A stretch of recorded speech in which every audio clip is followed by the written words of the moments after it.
We're backstage here at UFC 214. It's all wrapped up. Dana, overall, did the card live up to your expectations? Yeah, the card was amazing. Great card. From the prelims right up to the main event. Not in love with the co-main event, but, you know, what are you going to do?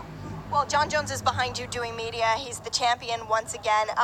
The fight itself, before the big finish over Daniel Cormier, were you intrigued with how that was playing out? Yeah, it was a great fight. It was what I expected, man. I knew that was going to be a great fight. Both guys are determined to win this fight, hate each other. And the first fight was a great fight. And what Jon Jones accomplished tonight is incredible. You know, to have the layoff that he's had. And if you look at the OSP fight, he didn't look like a world beater in that fight. And to come back and do what he did to Cormier tonight, it's unbelievable. What is his future? Because he called out Brock Lesnar, who we don't even know if he's interested in that or if he's able to compete at this point. There's a lot going on at 205. I mean, what do you see? Yeah, I mean, he's the king now. He's the champ again. You know, not that he ever wasn't. He never lost the title, but it was all about him and Cormier. Who was the real 205-pound champion?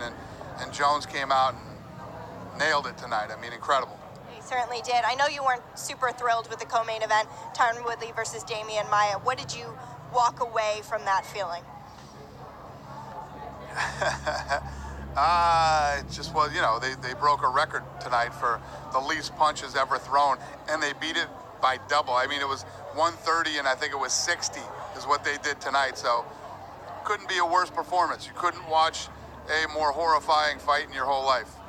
Well, somebody who might be horrifying, but in a great way, is Chris Cyborg. She terrifies her opponents in there. But tonight, Tanya Evinger stood her ground. She did her very best, especially taking this on short notice, being a natural bantamweight. What really did you take away from Tanya's performance against somebody who is as tough as Chris Cyborg? Tanya's tough as nails, man. She came to win. She stayed in there and she fought.